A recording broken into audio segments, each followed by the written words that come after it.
Our chalice lighting this morning is from The Nights of Midwinter by Dawn Fortune.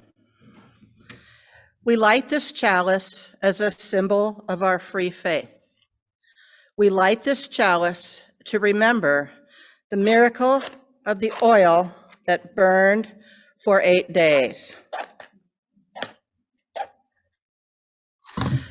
We light this chalice to mark the nights of midwinter. We light this chalice as we wait for the sun to return.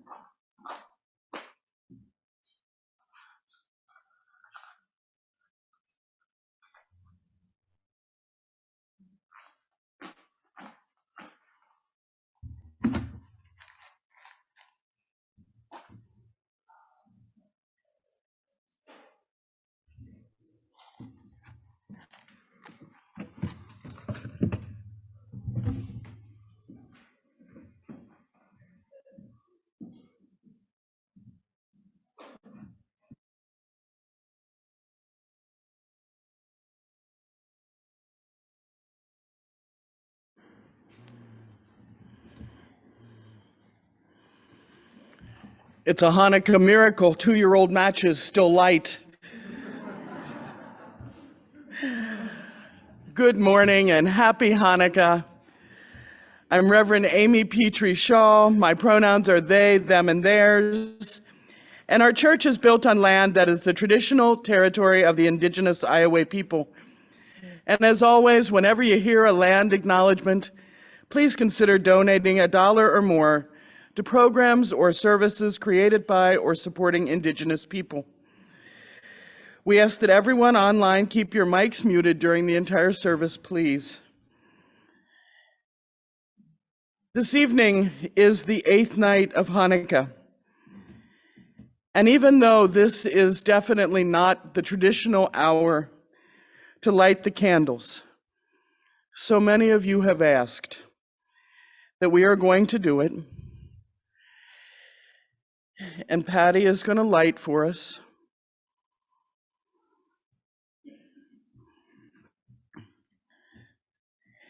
And as you light, there are some blessings that are traditionally said. Baruch atah Adonai Eloheinu, melech haolam asher kidshenu, b'mitzvotav v'tzivenu, Lehadlik Nesher Hanukkah, and we light the first candle. Blessed are you, our God, ruler of the universe, who makes us holy through your commandments and has commanded us to light the Hanukkah lights. Blessed are you, our God, ruler of the universe, who performed wondrous deeds for our ancestors in the ancient days at this season. And we light the next two. Today, I would add, as Patty lights the rest of the lights, blessed are you, Spirit of divine humanity, which calls us to see the sacred in every human face. Blessed are you, Spirit of life and love, which calls us to joy even in these times. Come and let us celebrate here together.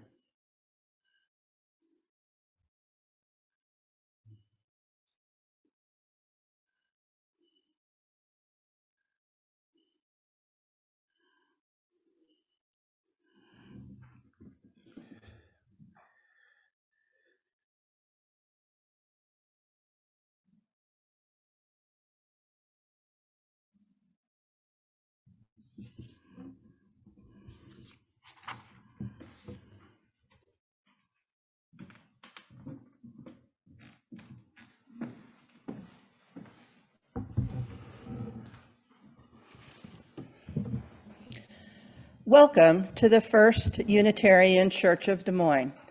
My name is Patty Notch, and my pronouns are she, her, and hers.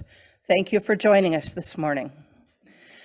We light these candles today in memory of the dedication and courage of the Maccabees and for all of those who struggle for freedom. They willingly fought for the freedom to worship as their hearts and minds dictated. As we light these candles, we rededicate ourselves to the quest of religious freedom for all, in our land and abroad. Let the lights we kindle shine forth for the world. May they fill us with gratitude that this tradition was saved from extinction by those who valued it enough to fight for it. And may these lights illuminate our lives with the love of freedom. May we, by our lives, light the way toward freedom for all. May we become the miracle. May we live in joy. We welcome all of you to our service, especially those of you who are searching for something more. More love, more joy, more freedom, more service, more learning. Whether it's your first time in service with us or your 100th time, we hope that you'll find here questions that stretch you, people to befriend you, and liberal religious values that challenge you to join us in loving radically, serving justly, and growing spiritually and emotionally. Families with young children and infants are always welcome here, and the rear of this auditorium has a We Worship area where families can sit and allow their littles to play or move around more freely. This week, we will be keeping older children in the service with us. Please take a moment at this time to silence any electronic devices you may have with you. If you are live tweeting, please use hashtag UCDSM. Our gathering song this morning is number 354, We Laugh, We Cry, verses 1, 3, and 4. For those at home, the words will be on the screen, so please keep your mics muted and sing along.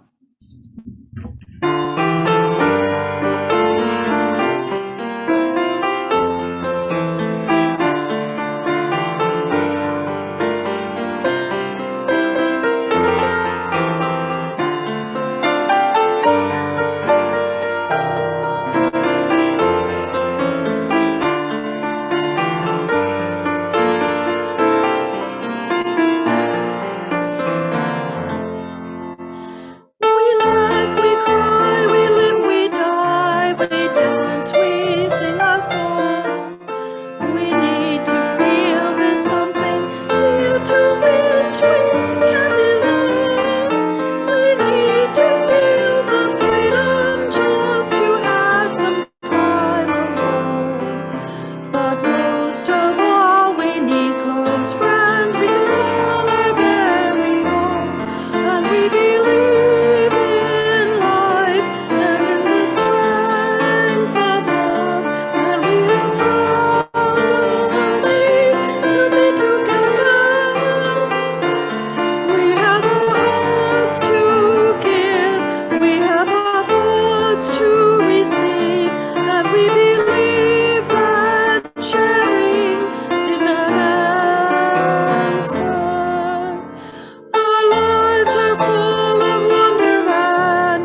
A long time ago in the land that today is called Israel, the most special place for the Jewish people was the temple or the synagogue in Jerusalem. And the temple was absolutely beautiful, and it was filled with beautiful things, including a tall golden menorah. Unlike the menorahs of today, that one had 7 rather than 9 branches. And instead of candles or light bulbs, that menorah burned oil. And every evening, oil would be poured into the cups that sat. And the temple would be filled with beautiful light. At the time of the Hanukkah story, a king named Antiochus ruled over the land of Israel, and I don't like these Jewish people, he said. They're so different from me. I don't celebrate Shabbat, whatever that is, and I don't read from a Torah. So no more celebrating Shabbat, and no more going into the temple, and no more Torah, shouted Antiochus. He told his guards to go into the temple and to make a mess. They brought mud and stones and garbage. They broke the furniture and they knocked things down. They smashed the jars of oil that were used to light the menorah. And worst of all, they brought in pigs from the marketplace, and they sacrificed them there and they ate them. And the Jewish people didn't eat pork or have anything to do with pigs. So this made the temple so unclean that they couldn't pray there or use it. Antiochus and his soldiers made the Jews feel sad and angry. And a Jewish man named Judah Maccabee said, "We have to stop him. We have to think of ways to make him leave the land of Israel." And at first, Judah's followers, called the Maccabees, they were too scared to do anything. They said, "Judah, he's got so many soldiers. We'll never be able to fight them. We don't have any weapons." And Judah said, "We can outthink them." It took a long time, but at least and eventually they chased Antiochus and his men out of Israel. And as soon as the soldiers were gone, the Jewish people went to Jerusalem to clean up their temple. It was a disaster. The menorah was gone. The floor was covered with trash and broken furniture, pieces from the shattered jars of oil. The Maccabees built a new menorah. And at first they were worried they wouldn't be able to light it. But they looked and they looked and they opened every closet and they looked in the corners. And they found one little tiny jar of oil, enough to fill all the cups for just one evening. They knew it would be 8 days before they could make more oil. It's not like you could go to the store back then. They had to actually press the oil. But to their surprise, the little jar was just enough, and it burned for 8 days. They couldn't believe their good luck. First, their little tiny army had chased away Antiochus's big army, and now this little tiny jar of oil had lasted for 8 days. They said it was a miracle. And they prayed and they thanked their God. And every year during Hanukkah, Jews light menorahs for 8 days to remember the miracle that happened a long time ago, that people had faith, didn't know what would happen, but did a good thing anyway. So thank you for listening to my words.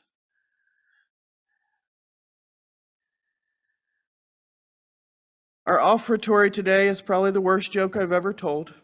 You have been warned. It was Hanukkah, and the tiny village was in fear of not having any latkes, potato pancakes, because they'd run out of flour.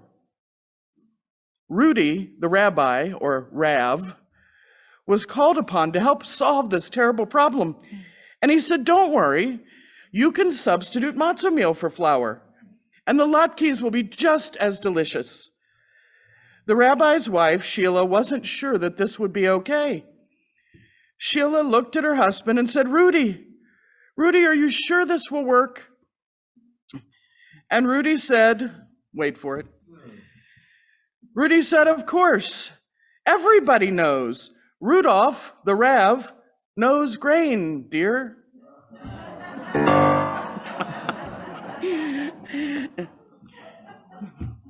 So that we never run out of the things that we need. The morning offering will now be given and received, and for those giving digitally, you can go to the website, click on the Give link, or use the app. 1/2 of our plate goes to the internal social justice programs of the church, and 1/2 to our Faith in Action partners, Knock and Drop and Just Voices.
Our meditation today is a Hanukkah meditation. Get comfortable in your seats. Imagine yourself standing on a rooftop, watching the night fall and it get dark. The blue deepens into black, and you see a single star come forth, and then another, and another.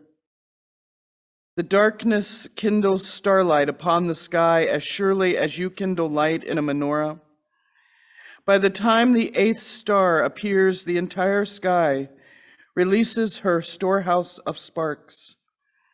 Dazzled by the stars beyond count, you face space, and it goes on forever.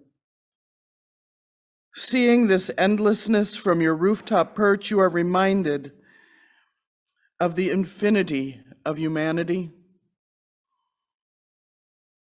The 8th and final light of Hanukkah is lit tonight. The menorah stands glowing before us, fully lit, all candles complete. These 8 lights are the beautiful end of an entire Hanukkah journey, the finale. And finales, with all their fanciness, always signal that we really have reached an end. Just as the rooftop is the upper limit of a house, this is the limit of our Hanukkah lights. And yet, just as standing upon the roof allows us to grasp a sense of the sky's limitlessness, looking at the 8 lights, we're reminded of the spirit of life that has no end. Please join me in 1 minute of silence, thinking about these words.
We have today a spotlight on Amos, and Cheryl's gonna come up here and share the pulpit with me.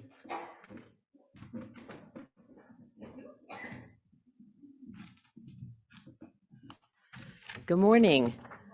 I'm Cheryl Long, and my pronouns are she, her, and hers. And this morning, I just want to talk to you about, are you frustrated and irritated by the politics and by the kind of lack of justice that we've got? Are you feeling helpless? I know I have been, but Amos can help, and you can help Amos.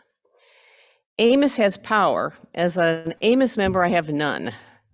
Absolutely nothing can be done by one of us. But together, we're doing really great things, in fact, almost impossible things that the community has told us are important. Because of Amos, and this just happened recently, kids who have mental health issues have a place to be treated and don't necessarily have to end up in jail or sitting at Broadlands for no treatment. They can sit there for hours and Broadlands can do nothing for them. Because of Amos, kids have the Lawrenceville skate park and they don't have to skate down the stairs in their apartment buildings. Because of Amos, during the pandemic, there were 100 extra people when the unemployment call system went almost dead.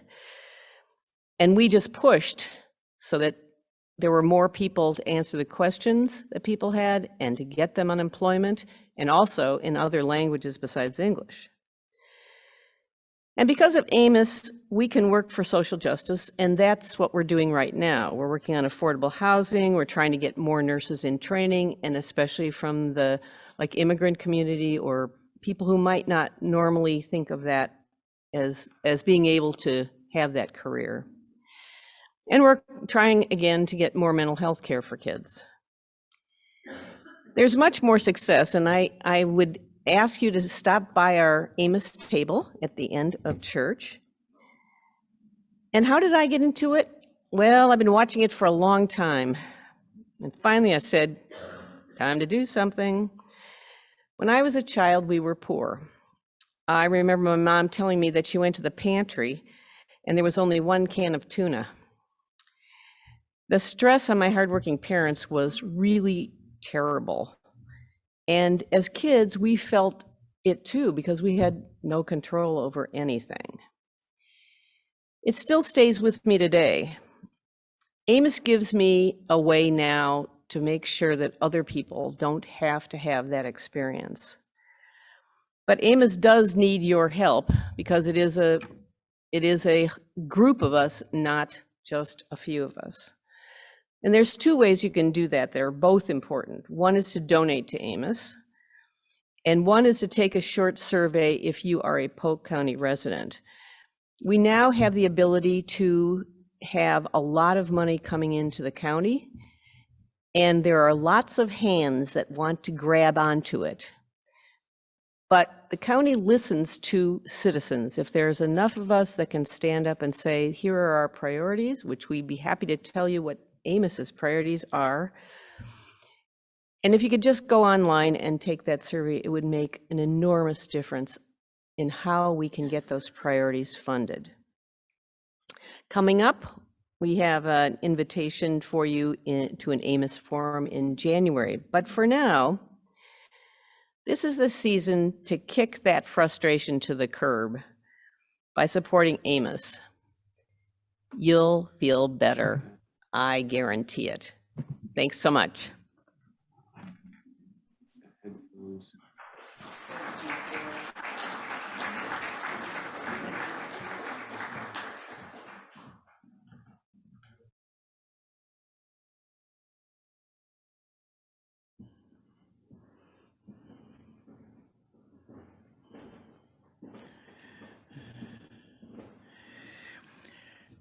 We have some awesome things going on this month. You may have noticed today you got a sheet with your order of service to order the poinsettias.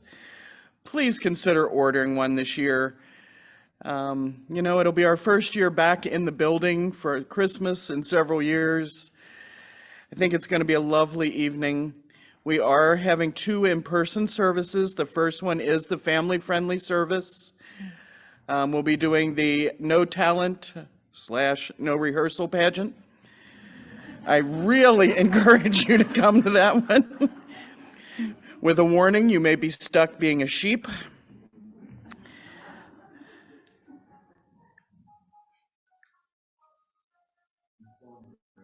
Especially at this time of year, we look forward to being a community and doing the fun stuff and the silly stuff and the hard stuff and the good stuff all together.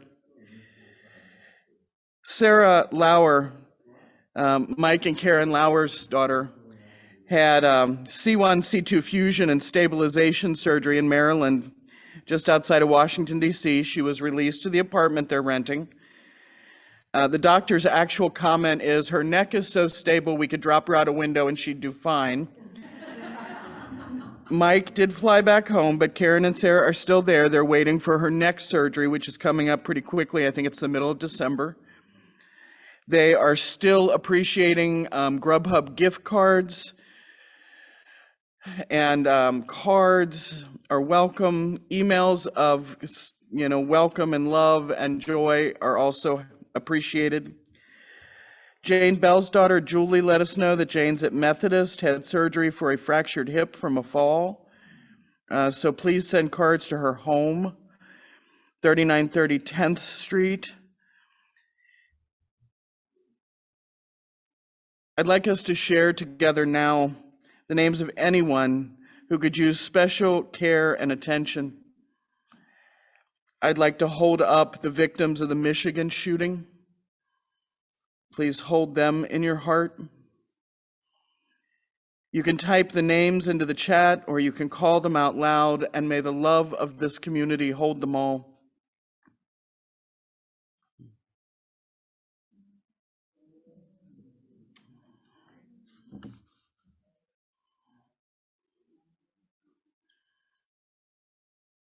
May the light of our community shine on all the broken places of the world. May the work of our hands and our hearts support and aid and comfort all those who hunger or thirst for food or water, justice or freedom. May we never look away when we're needed. May those who are grieving be comforted. May those who are tired find rest. May the broken places be healed. And may those who are filled with joy and laughter be abundant. Together we light 3 candles, one for the joys and sorrows we've shared here, one for the names we've written and spoken, and one last candle for all of the joys and all of the sorrows which are deeply held but remain unspoken here today.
Our first reading this morning is from the Everlasting Hanukkah Buffet by Jason Cook. My Aunt Lee knew how to put on a Hanukkah buffet. I mean, she really knew how to put on a Hanukkah buffet. There was no doubt. She knew her way around any casserole that had ever tickled humankind's palate. And there was sweet kugel and beef brisket and latkes and rugula and blintzes and on and on.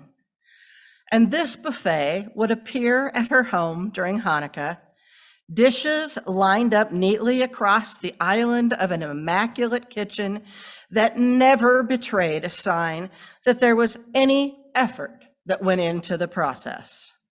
There she was, always stylishly dressed in something that shimmered, standing next to my Uncle Al in his corduroy bow tie, that glorious buffet spread out in front of us while the candles flickered on the menorah and the lights twinkled on the Christmas tree. While Jewish, Aunt Lee and Uncle Al embraced the festive sparkle of Christmas decorations too, as a way of being inclusive to the whole family. I took that buffet for granted when I was a little kid. I knew it would just be there. The food as familiar as the back of my hand. The taste of each dish forever associated with memories of Hanukkah or Christmas. And no matter how many family members and friends showed up, there was always enough. The buffet never ran out. There was enough food for seconds and thirds, and by the time we were stuffed, the buffet disappeared as easily as it had come, fading into the background. I look back now and think how this bit of magic that Aunt Lee conjured each Hanukkah was very much in keeping with the Hanukkah story of the lamp and its replenishing oil. That when we think we don't have enough, we still do. But of course, like the Hanukkah story, if I shift the lens, I look at Aunt Lee's miraculous, everlasting buffet through, I realize that, of course, it wasn't magical at all. Aunt Lee made the magic. That neat line of casseroles and silver chafing dishes was the product of much labor that came before. Labor that we didn't see or recognize in that moment. And there was always enough because Aunt Lee made sure that there was enough. A second or third dish of kugel or more latkes waiting in the wings for whatever hungry holiday traveler might show up.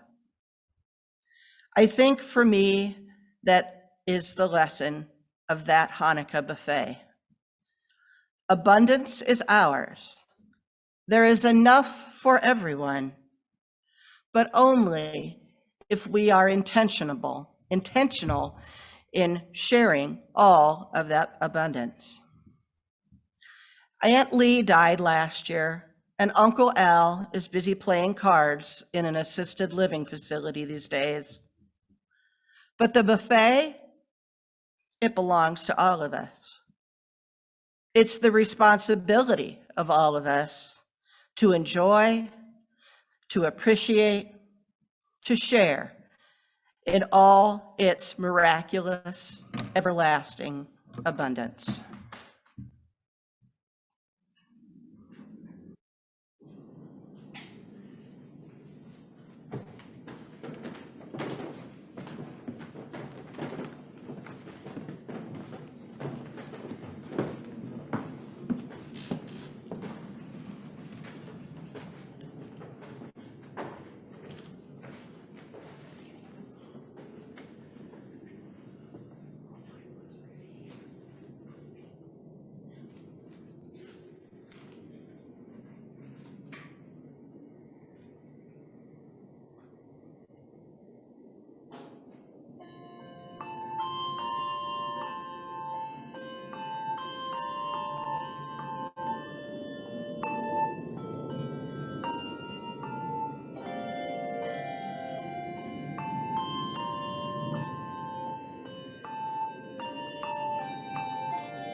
Our second reading this morning is from the Reverend Margaret Beckman. Okay, listen up. Here's the miracle.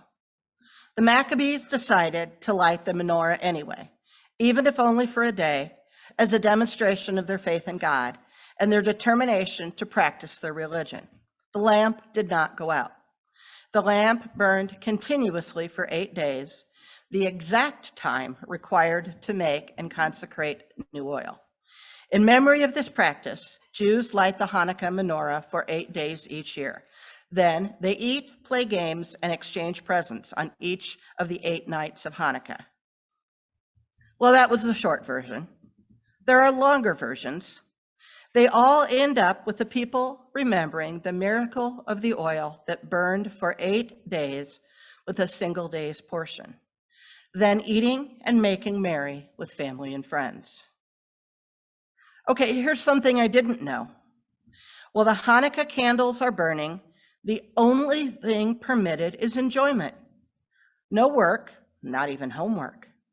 The family lights a candle for each day as the week progresses. So on the last day, there are 8 Hanukkah candles and the helper candle, needed because Hanukkah candles can do nothing except burn in memory, so the flame must be delivered to the candles. Each day, the menorah is brighter and gives off more light. No work is done while the candles burn, only enjoyment and remembering. Games are okay, presents are okay, work is not okay. Maybe that's why so many menorah candles are tiny. What does Hanukkah and the light of the candles of the menorah offer us this season? I have a few suggestions that I will offer. I invite you to think of other ways this holiday of light contributes to our lives. The menorah is placed in the window of the home. This is so the light shines out into the world. The light of Hanukkah is to be shared and to send light out into the darkness. Each night, an additional candle is lit, and so the light continues to grow and become stronger throughout the holiday period. As the days grow shorter and the nights longer, the light of the menorah is a welcome beacon of the love of family and friends and the kindness of strangers who shine their light out of their homes to guide others who wander in darkness. We are reminded that what seems impossible at first might be possible when we begin in faith and see what happens.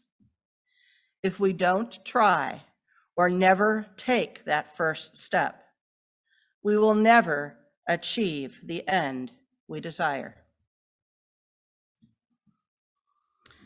Our centering song today is number 221, Light One Candle. Please keep your mics muted if you are singing along at home.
There's an old curse that I bet a lot of you have heard that says, "May you live in interesting times."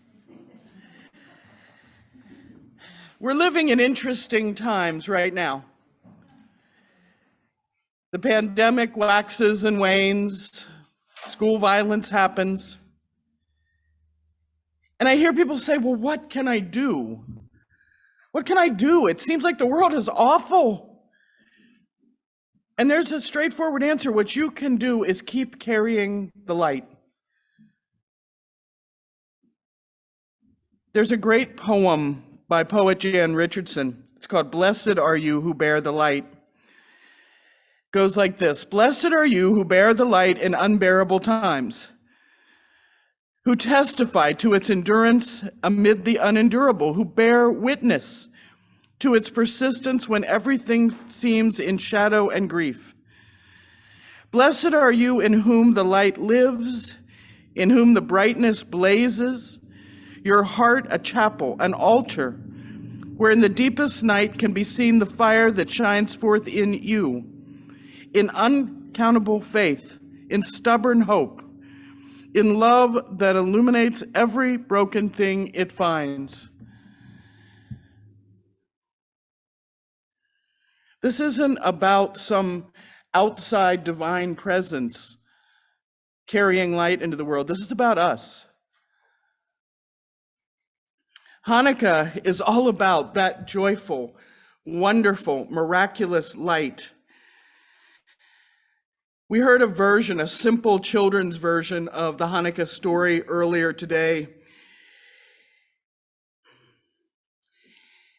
The best analog I can give to what was going on there is what it looks like today in the Middle East. Afghanistan, it looked like that then. Warring factions. When Alexander the Great conquered Syria and Egypt and Palestine, he was reasonable. He let the Jews and the other local tribal groups keep their own religion, continue to celebrate. He didn't bother them. He let them keep their own language and customs. But because he was so relaxed, he seemed like a great guy. So a lot of Jews began to lose their own customs, lose their own language. They started to adapt to Hellenistic culture. They became Greeks. They picked up the customs and the food, the language, and a big divide started to happen in the Jewish people. More than a century later, Antiochus IV, if you care, rose to power. And unlike his great-great-great-grandfather, he didn't like the Jews. He was a scared man who didn't want any group to get too powerful because he was afraid. So he started to oppress the Jews. He went looking for those Greek Jews, the ones who had pretty much dismissed everything that made them Jewish. And he made one of them the head of the temple. He prohibited the normal practice of Jewish religion. He turned the big temple into a area where you could slaughter pigs for sacrifice to other gods. And as you can imagine, this did not go over well. You had factions begin to brew, and you had two of them actually. One of them was Mattathias, the Hasmonean. His son was Judah Maccabee, the one that I mentioned in the children's story. And another group were the forerunners of the Pharisees. And both groups agreed that they hated the Hellenistic Jews and Antiochus more than they hated each other. And so in rebel bands, they went after this large army. And they won. They won mostly because they never let up. They never quit. They used military technique and strategy. And interestingly, there's no real claim that you'll find anywhere that God helped them do this. Jews don't glorify war. These were human beings out thinking and out fighting other human beings. So according to tradition, the Greek-based Jews and others had totally desecrated the temple. They threw pig parts all over, they smashed the oil.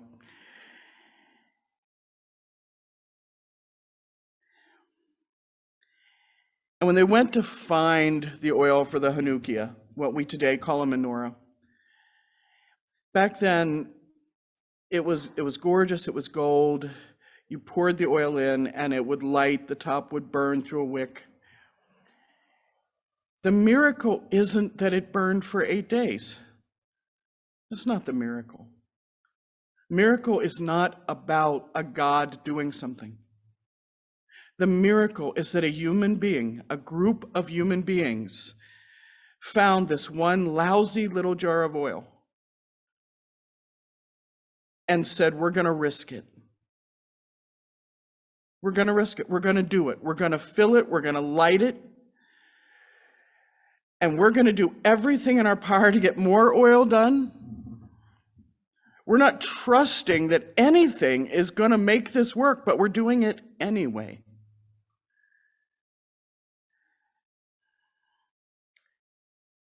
An 8-day festival was declared to commemorate the miracle.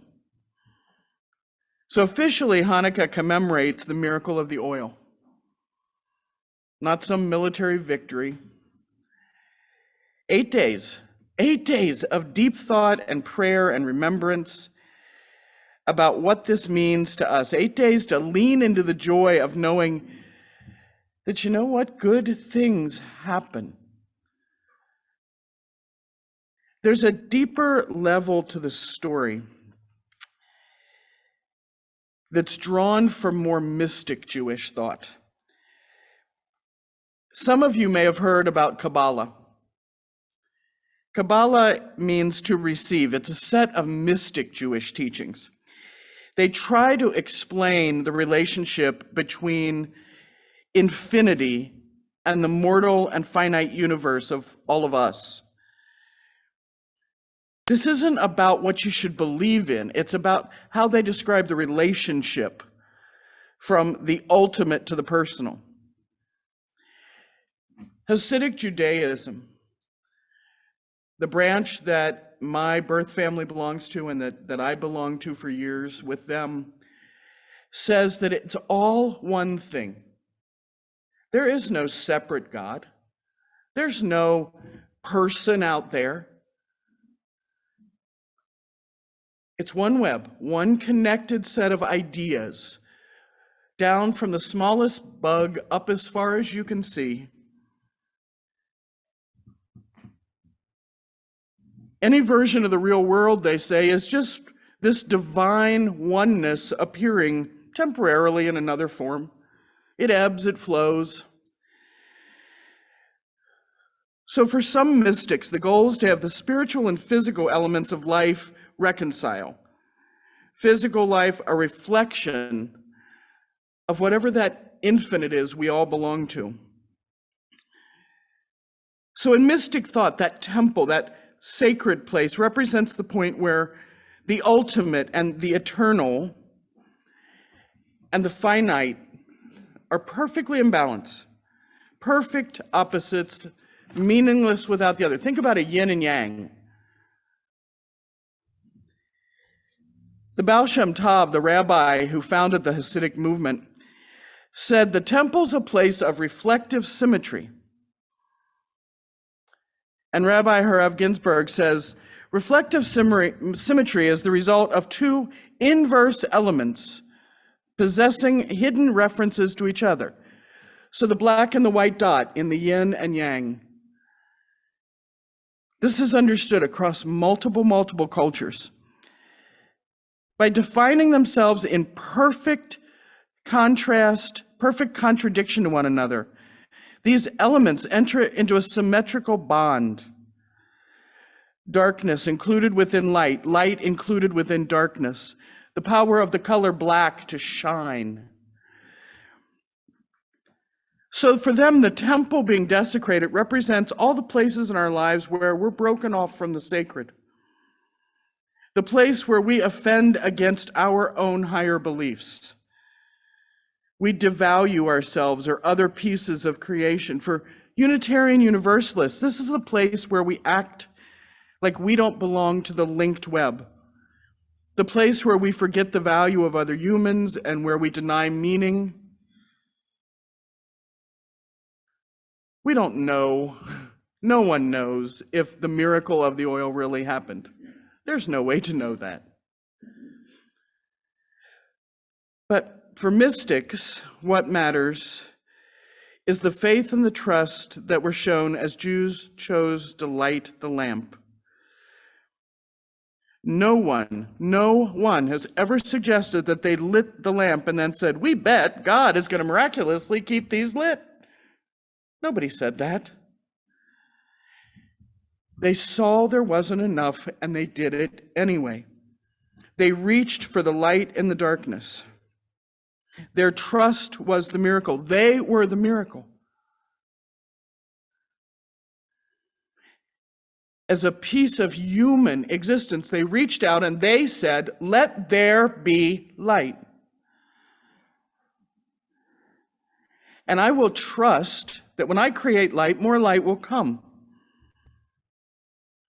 So when we're faced with the places in our lives where there's no way, where we can't imagine the strength to live our values and do what we believe is right, when we're broken, when we're confronted with this world, people who claim the earth is flat, people who refuse to wear masks in the face of a global pandemic, people who refuse to be vaccinated because it's just like the flu, school shooters, Afghanistan. That's the moment to light our lamp anyway. It's the moment to reach for the light in the darkness. Hanukkah calls us to be that light, to see the reflective symmetry, to recognize our own power wrapped in infinite form. Hanukkah says, be the miracle. The world doesn't have to be perfect, but you can still light the light. You can be a candle. On the first night, the Jews took the leap of faith and lit the lamps. We contemplate the web of all things. On the second night, they realized the lamp hadn't gone out. We're called to study and to understand wisdom. On the third night, they started to look for answers like, hey, lamp's still burning? Do you sneak any oil in? No. We're called to remember our own ancestors, to recognize that our spiritual understanding is tied to physical body and place and culture and privilege and circumstance. And we're here because generations willed that we should be. On the fourth night, the Jews shrugged their shoulders and stopped questioning and said, that's just worship, because we've got no idea what's going on. We're called to recognize love as a connection between all things. Sometimes you just don't know what's going on.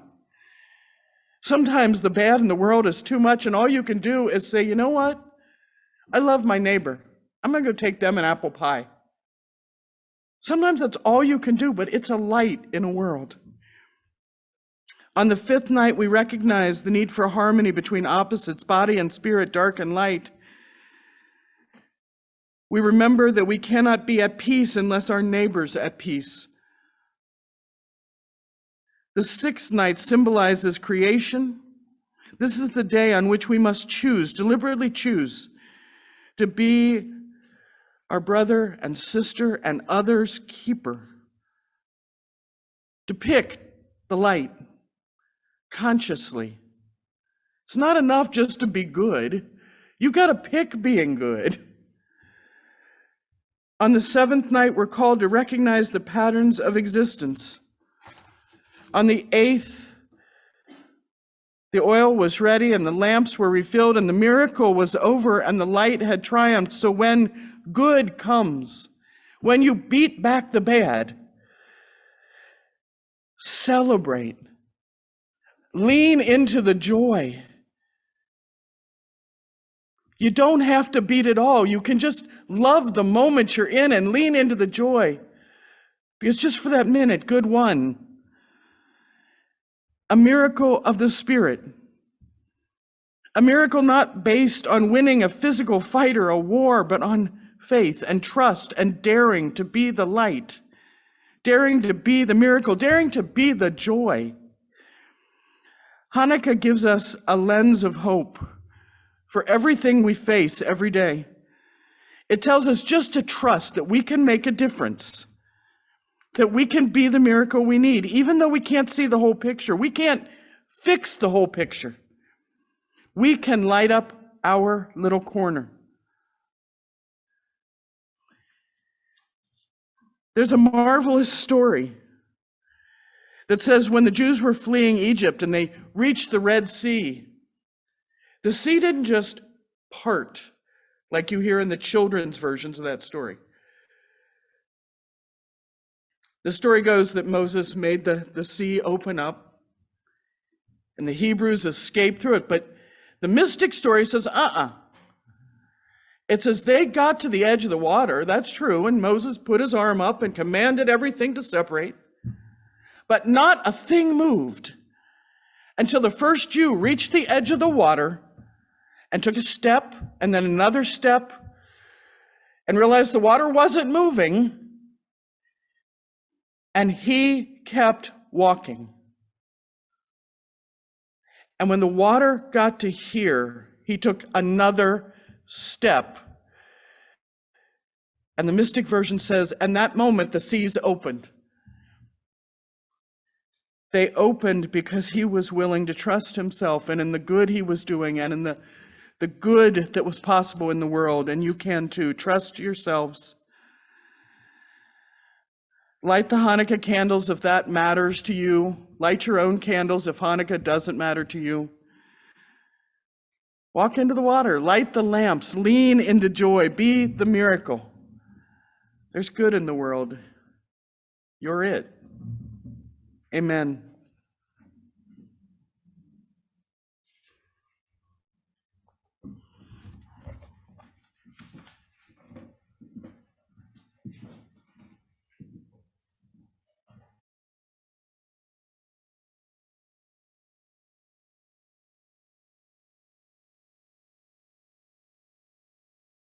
We extinguish this chalice and we carry the light of joy into the world. Our final song today is number 1064, Blue Boat Home. The words are on the screen. Please mute if you're singing along at home.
Ship's companions.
are the miracle, you are the change that's been promised. So carry your candle into the world in joy. Peace, ashe, and may it be so.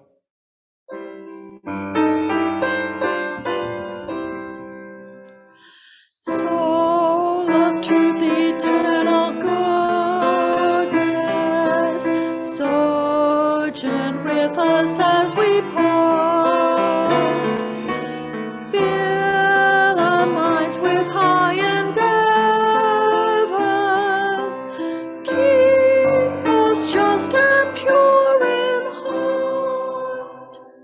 Strengthen us for daily duty. Guide us by the inward light. Allah each coming morning.